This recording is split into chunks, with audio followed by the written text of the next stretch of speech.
Next बात करते हैं uses of chi square test. The chi-square test is one of the most popular statistical inference procedure today.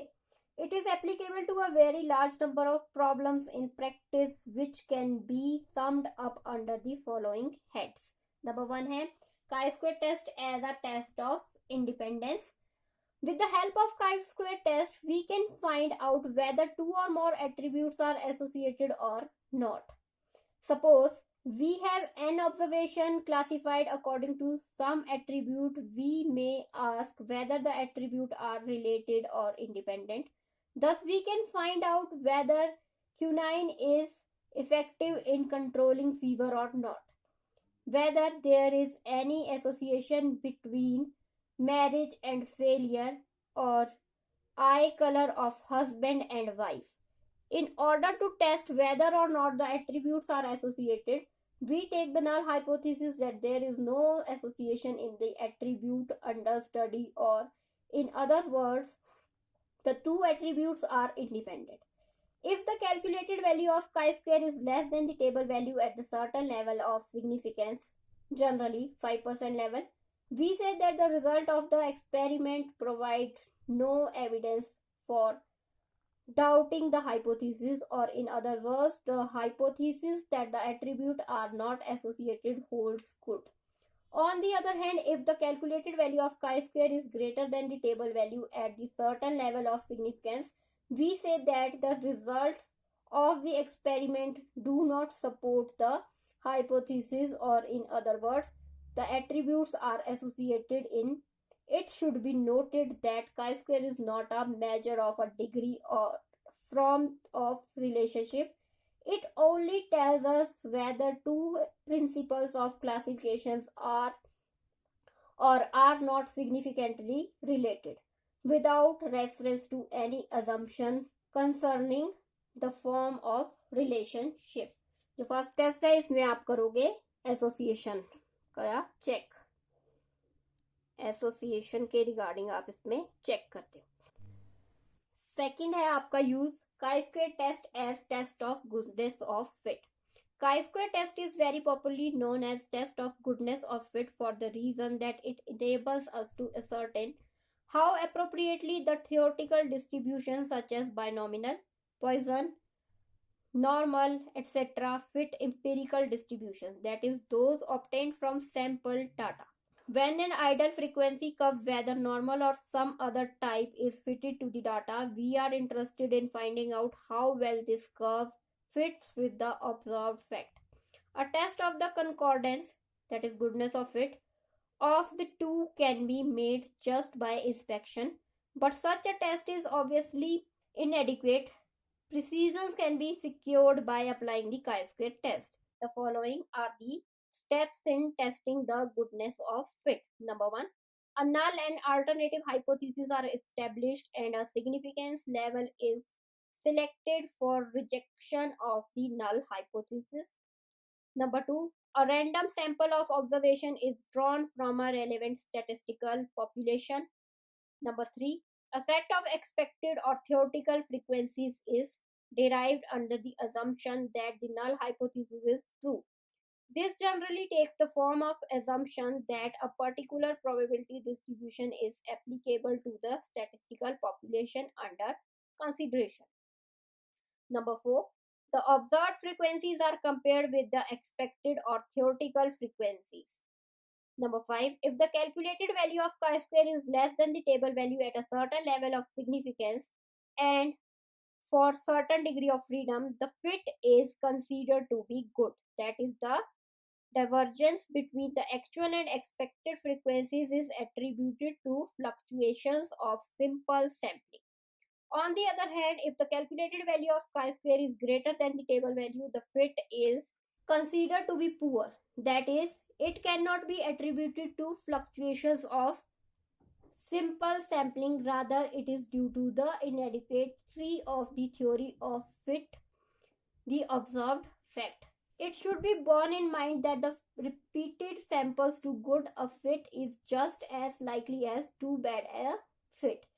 When the computed chi-square value is too close to 0, we should suspect the possibility that two sets of frequencies have been manipulated in order to force them to agree, and therefore the design of our experiment should be thoroughly checked.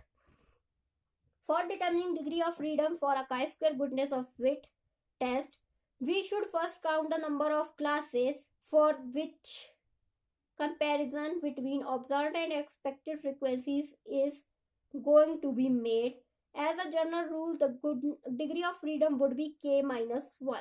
However, if in addition to the total we have to impose further restrictions, the degree of freedom would be reduced by the number of restrictions imposed. For example, for normal distribution, we have 7 classes of observed frequencies, k equals to 7, and variance or degree of freedom equals to 7 minus 1, that is equal to 6. If we have to use the sample mean as an estimate of the population mean, we will have to subtract an additional degree of freedom, which leaves us with only 1. And if we have to use the simple standard deviation to estimate the population standard deviation, we will have to subtract one more degree of freedom, leaving us with 4. Hence, as a general rule, we should first employ the k minus 1 rule and then subtract an additional degree of freedom for each population parameter that has to be estimated for the sample data.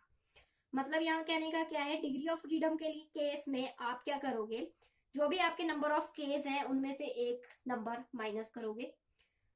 अगर आपकी population का जो parameter है वो single है, तो एक, अगर पैरामीटर एक से ज्यादा है तो जितने पैरामीटर है उतनी बार आप एक एक माइनस करते जाओगे. फॉर एग्जांपल, अगर आपके पास 3 पैरामीटर्स हैं और आपका k की वैल्यू 7 है, तो आप पहले 7 माइनस 1 करोगे, फिर 6 माइनस 1 करोगे, फिर 5 माइनस 1 करोगे, और आपके पास जो डिग्री ऑफ फ्रीडम आएगा वो आएगा 4. इस तरीके से आप डिग्री ऑफ फ्रीडम निकालोगे और उस डिग्री ऑफ फ्रीडम पे आप पर्टिकुलर लेवल ऑफ सिग्निफिकेंस पे अपना डाटा चेक करोगे, टेबल वैल्यू चेक करोगे और उसके अकॉर्डिंगली अपनी कैलकुलेटेड वैल्यू का कंपैरिजन करोगे. थर्ड आपके पास आता है यूजेस का chi-square test as a test of homogeneity. The chi-square test of homogeneity is an extension of the chi-square test of independence. Tests of homogeneity are designed to determine whether 2 or more independent random samples are drawn from the same population or from different populations. Instead of one sample as we use with independent problem, we shall now have 2 or more samples. For example, we may be interested in finding out whether or not university students of various levels, that is undergraduate, postgraduate, PhD, feel the same in regard to the amount of work required by their professors, that is too much work, right amount of work, or too little work. We shall take the hypothesis that the 3 samples came from the same population, that is the 3 classifications are homogeneous in so far as the opinion of 3 different groups of students about the amount of work required by their professors is concerned. This also means there exists no difference in opinion among the 3 classes of people on the issue. It should be noted that in both the type of test, that is test of independence and homogeneity, we are concerned with cross classification data.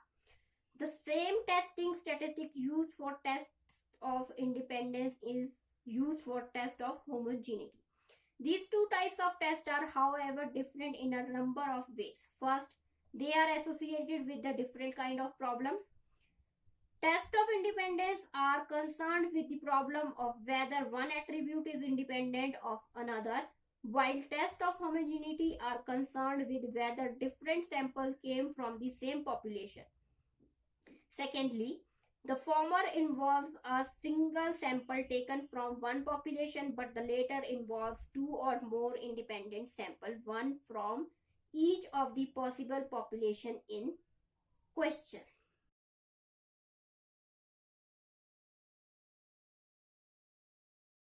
अब यहाँ आपको एक question दिया गया है, from the data given below about the treatment of 250 patient suffering from a disease state whether the new treatment is superior to the conventional treatment. तो यहाँ treatment दिए गए हैं, नंबर ऑफ पेशेंट दिए गए हैं, फेवरेबल केसेस और unfavourable cases plus उनका टोटल आपको दिया गया है। टेक्निक्स यहाँ दी गई है, ट्रीटमेंट आपके न्यू थे, कन्वेंशनल थे और उनका टोटल। इनका टोटल इस तरफ को और इस तरफ को करने के बाद जो ये वाला टोटल आया है ये आपका ग्रैंड टोटल बनता है। नेक्स्ट आपको इन्फॉर्मेशन दी गई है, given the degree of freedom equals to 1, chi square 5% level पे जो वैल्यू है वो है 3.84। अब चलिए इसे सॉल्व करते हैं और देखते हैं कि हमारा आंसर सिग्निफिकेंट है या नहीं। तो फर्स्ट हमारा केस बनता है हाइपोथेसिस बनाना। तो हाइपोथेसिस यहां रहेगी, नल हाइपोथेसिस बना रहे हैं हम। ये है there is no significant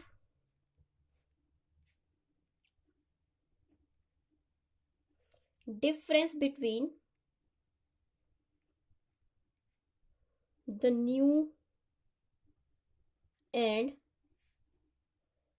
conventional treatment। Hypothesis बन गई,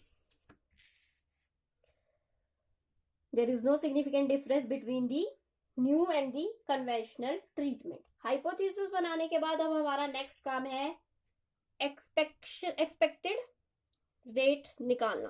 तो एक्सपेक्टेड रेट निकालने के लिए आप करोगे ई की वैल्यू फाइंड आउट करनी है। तो ई की वैल्यू का फॉर्मूला था R T into C T over total या एन। तो यहां आपके पास 140 ए है, 30 को बी मान लो, 60 को सी और 20 को डी। तो ये बनेगा, अगर इसका 170 टोटल आ रहा है 140 और 30 का, तो ये बना A plus B. C plus D की वैल्यू आई 80 और ए प्लस सी की वैल्यू आई 200, बी प्लस डी की वैल्यू आई 50, A plus B plus C plus D की वैल्यू आएगी 250। मतलब इधर का टोटल और इधर का टोटल प्लस होके आपका ग्रैंड टोटल बन गया। तो ये बना आपका एन की वैल्यू। ए के लिए अगर वैल्यू आप फाइंड आउट कर रहे हो एक्सपेक्टेड वैल्यू फॉर ए, तो आपने फॉर्मूला यूज किया R T into C T divided by T.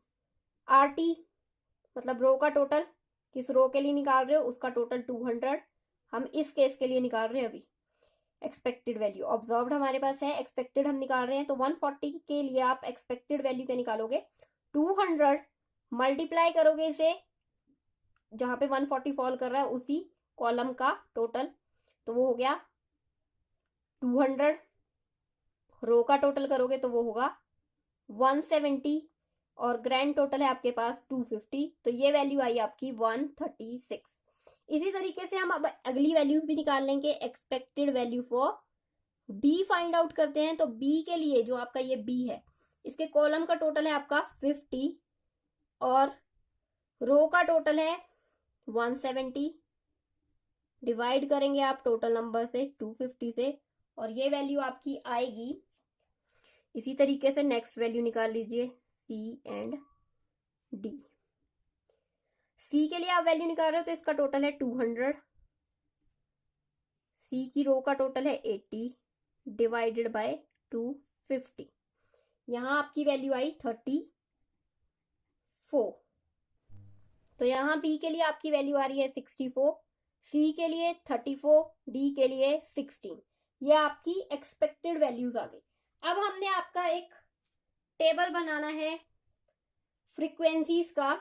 तो आप एक टेबल क्रिएट करोगे इन फ्रीक्वेंसीज को निकलने के बाद। तो आपका टेबल बनेगा ओ एंड ई, ओ से ऑब्जर्व्ड, ई से expected.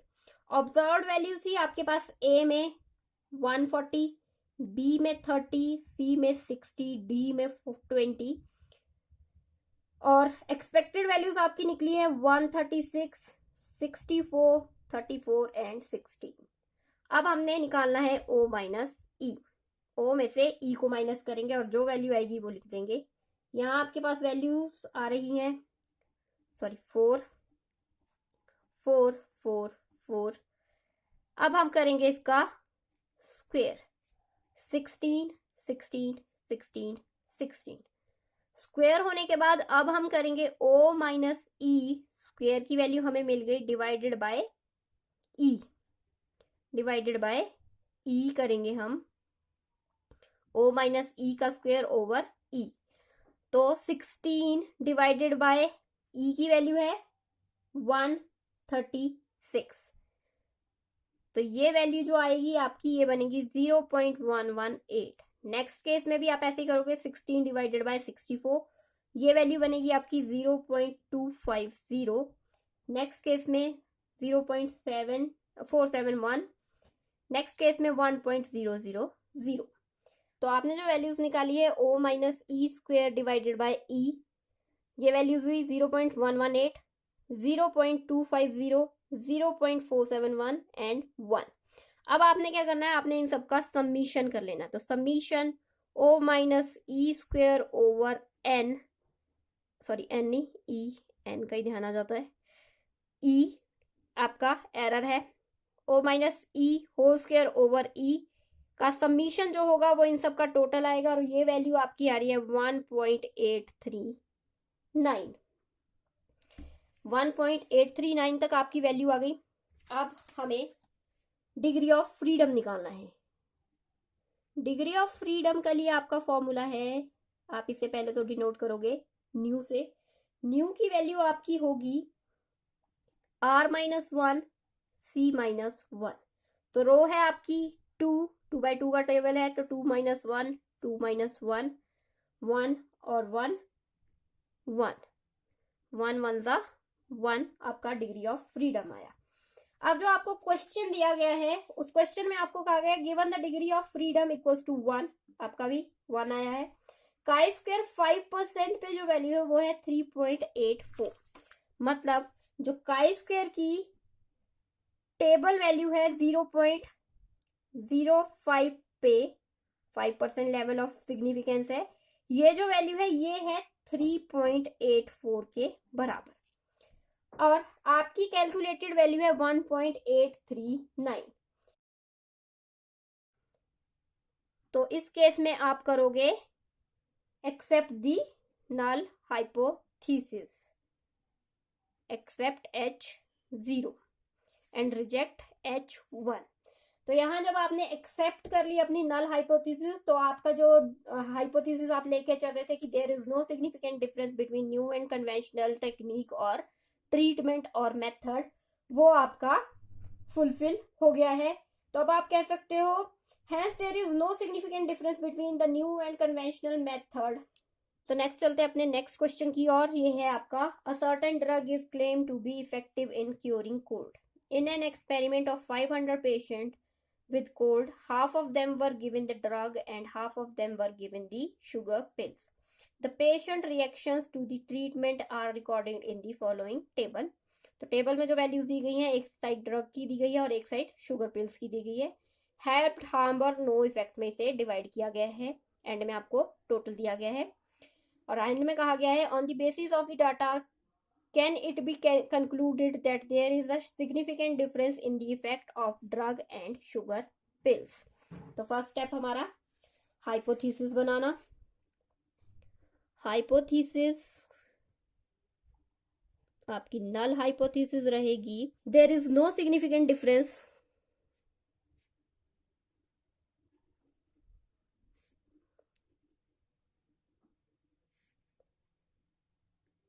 in the effect of drug and sugar pills। Null hypothesis बन गई। नल हाइपोथेसिस के बाद अब हमारा नेक्स्ट काम रहता है एक्सपेक्टेड फ्रीक्वेंसीज को फाइंड आउट करना। तो एक्सपेक्टेड फ्रीक्वेंसीज के लिए आप ई की वैल्यू फाइंड आउट कर रहे हो फॉर ए केस के लिए कर रहे हो, तो इसके कॉलम का टोटल आपका 280, रो का total 250 divided by total number. Second, पहले हम मीनिंग को लिख लेते हैं, फिर उसके बाद वैल्यूज लिखेंगे। बी के लिए चलेंगे, तो बी के लिए आपके पास बी के लिए आपके पास है 70 इंटू 250 डिवाइडेड बाय 500। सी के लिए चलेंगे, तो सी की वैल्यू है आपकी 150 multiply by 250 divided by 500। Next case के लिए चलेंगे तो ये है आपका डी। डी के लिए आपकी value I 280 into 250 divided by 500। Next case के लिए ई 70 into 250 into 500। Expected value for F में है आपका 150 250 इंटू 500। अब हम इनकी वैल्यूज फाइंड आउट कर लेते हैं। तो हमारी के लिए वैल्यू बनेगी 140। इस आपका 30 वाले के लिए आपकी वैल्यू बन रही है 35। नेक्स्ट हमने 70 का केस लिया तो यहाँ आपकी वैल्यू आई 75। डी आपका है 130 के लिए आपकी वैल्यू बनेगी 140। ई 40 के लिए है तो ये 35 वैल्यू आई आपकी। नेक्स्ट आपकी वैल्यू है 80 की, तो 80 में आपकी वैल्यू आ रही है 75। अब हम इसका एक टेबल बना लेंगे। तो टेबल बनाने के लिए हम क्या करते हैं, हम सीक्वेंस में टेबल बना लेते हैं। ऑब्जर्व्ड, एक्सपेक्टेड, ओ माइनस ई स्क्वेयर और ओ माइनस ई स्क्वेयर ओवर ई, ये वैल्यूज हमें निकालनी है। तो ऑब्जर्व्ड वैल्यूज हमें दी गई है 150, 130, 30, 40, 70, 80, 6 की 6 वैल्यूज हमने लिख ली। अब हम इनकी एक्सपेक्टेड वैल्यूज देखेंगे। एक्सपेक्टेड वैल्यूज हमारी हमने ली थी 150 के लिए 140, 130 के लिए आपकी आई 140, 30 के लिए आपकी आई 35, 40 के लिए भी 35, 75 एंड 75 नेक्स्ट 2 केसेस के लिए आ गई। अब हमने करना है ओ माइनस ई। तो 150 में से 140 गए तो बचे 10, 130 में से ये गए तो -10, यहाँ आपके पास -5, 5, -5 एंड 5, इस तरह से वैल्यूज आ गई। ओ माइनस ई का स्क्वायर करेंगे तो फर्स्ट वैल्यू ही 100, सेकंड भी 100, 25, 25, 25 एंड 25।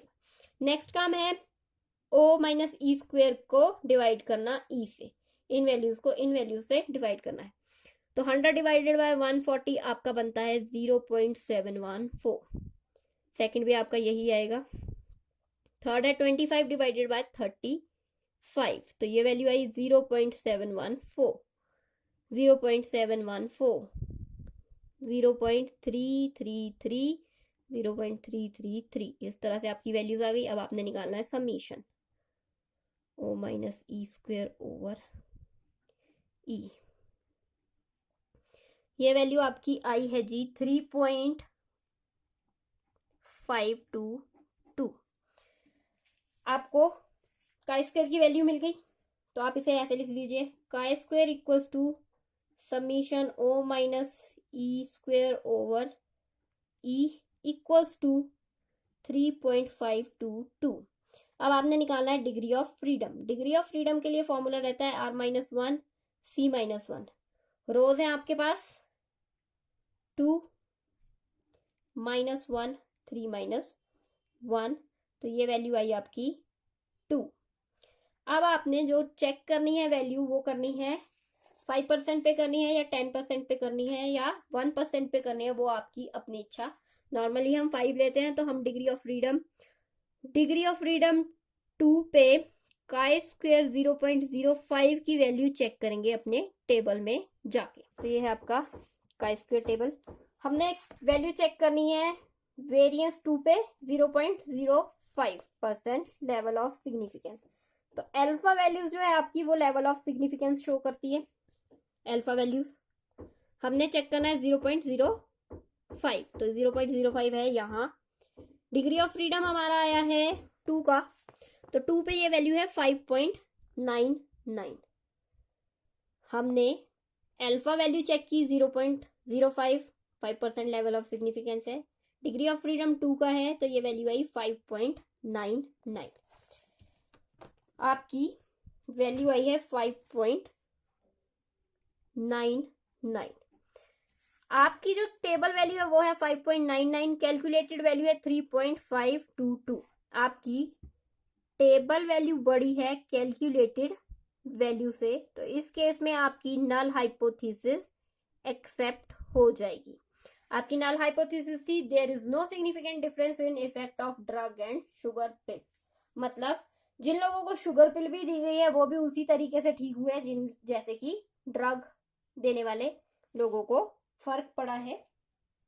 तो इस तरह से शुगर पिल और ड्रग में कोई फर्क नहीं है, हमारा काई स्क्वायर टेस्ट ये बात बोल रहा है। नेक्स्ट आपका काई स्क्वायर का क्वेश्चन है 200 digits are chosen at random from a set of table, the frequencies of digits are as follows. Digit है आपके 0 to 9 और फ्रीक्वेंसीज है 18, 90, 23, 21, 16, 25, 22, 20, 21 and 50।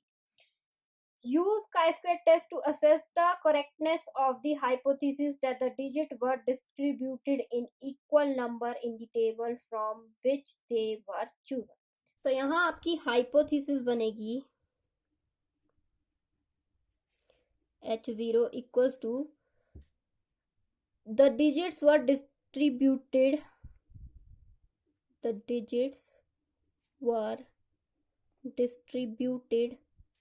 in equal numbers in the table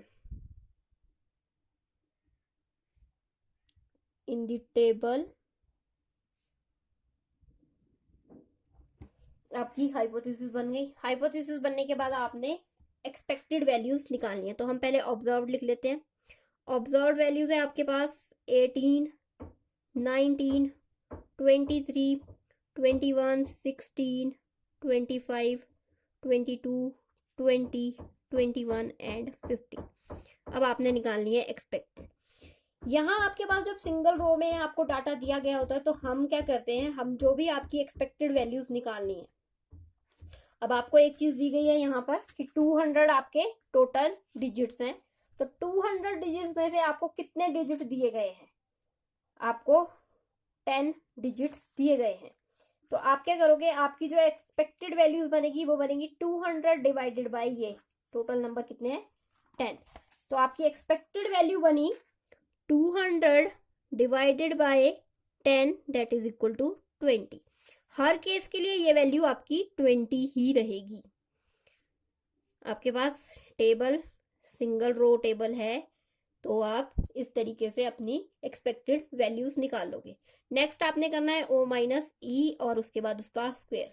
तो direct ओ minus ई का square कर लेते हैं। 18 माइनस 20 हुए तो ये बने 2, 2 2 जा 4, 1 का स्क्वायर 1, 23 में से ये गए तो ये आपके 3 बने, तो यहाँ स्क्वायर हो जाएगा 9। नेक्स्ट केस में आपका स्क्वायर 1 रहेगा। नेक्स्ट 4 का डिफरेंस है 16 हो जाएगा स्क्वायर, 5 का डिफरेंस है 25 हो जाएगा स्क्वायर, 2 का डिफरेंस 4 हो गया स्क्वायर, यहाँ 0 एंड 1, यहाँ पे भी 5 है तो यहाँ पे भी 25 आ जाएगा। नेक्स्ट आपने करना है O minus E whole square divided by E. इस वैल्यू के लिए आपने एक्सपेक्टेड वैल्यू से अपनी इन वैल्यूज को डिवाइड करना है। 4 डिवाइडेड बाय 20 ये वैल्यू आई 0.20। नेक्स्ट 0.05, 0.45, 0.05, 0.80, 1.25, 0.20, 0, 0.05, 1.25। एंड में आपने इसका सबमिशन करना है तो ये वैल्यू आपकी आएगी। वेरिएंस निकालना है आपने, तो वेरिएंस है आपका कितने ये डिजिट्स है 10 है minus 1 that is equal to 9। अब आपने क्या करना है, अपने टेबल में अपनी वैल्यू चेक करनी है। तो हम डिग्री ऑफ फ्रीडम 9 पे सिग्निफिकेंस लेवल आपका लेते हैं 0.05, काई स्क्वायर वैल्यू 0.05 पे ये वैल्यू आपकी बनती है 16.22। तो यहाँ जो आपकी वैल्यू आई है वो है 4.3 और आपकी जो टेबल वैल्यू है वो है 16.22। Table value is greater than the calculated value, so the null hypothesis is accepted। Null hypothesis आपकी थी the digit were distributed in equal numbers in the table, जो कि आपकी ट्रू हो गई है। तो अब आप कह सकते हो कि जब 4.3 आपकी वैल्यू थी, टेबल वैल्यू है 16.22, तो ये हाइपोथेसिस आपने एक्सेप्ट कर ली।